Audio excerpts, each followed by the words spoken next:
Guys, for today's video, another buhay na ni serye na naman tayo. So ayan nga, 'di ba?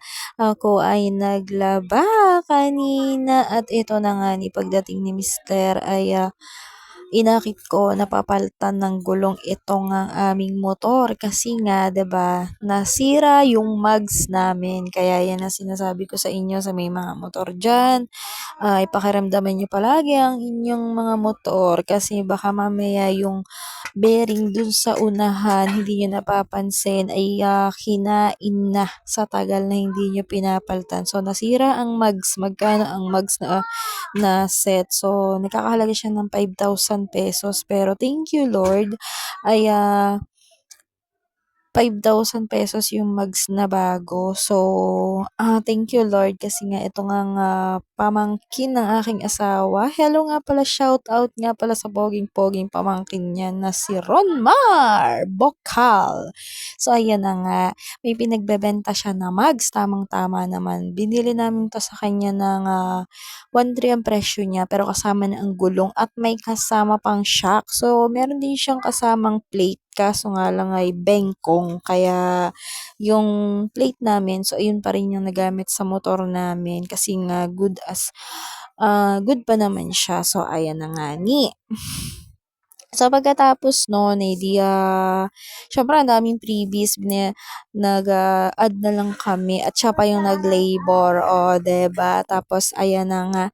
So, yung mga gulong kasi namin is mga bago pa. So, bagong palit lang yung mga gulong namin. Kaya pinalitan tong gulong kasi nga, mababa siya. So, pag eto yung gamit na gulong is pambinata lang siya, o 'di ba? Pangbinata, hindi siya puwede sa pampamilya. So, ayan at medyo medyo mahal pala yung pagpapalit ng ganitong gulong kasi tanggal kabit pala ang ano. So, bigla akong nalula sa presyo kasi ito ay ang pagpapapalit pala nito ay ₱400. Bigla naman akong nalula, o 'di ba?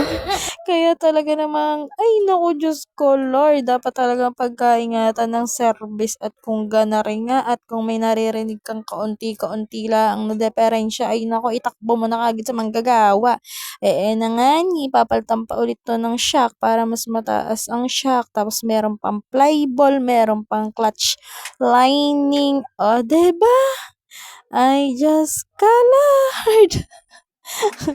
Tapos pinapalitan namin siya ng shock, gumastos din kami doon ng ₱300 o edi sa labor natin ay meron tayong 300, 400 tapos ay Diyos ko po, tapos ay yung mga ipapalit na gamit ay utang din natin sa Lazada muna kasi kailangan na siyang pagpapalitan dahil nga kapag lumala pa, kapapalit din ng pump belt.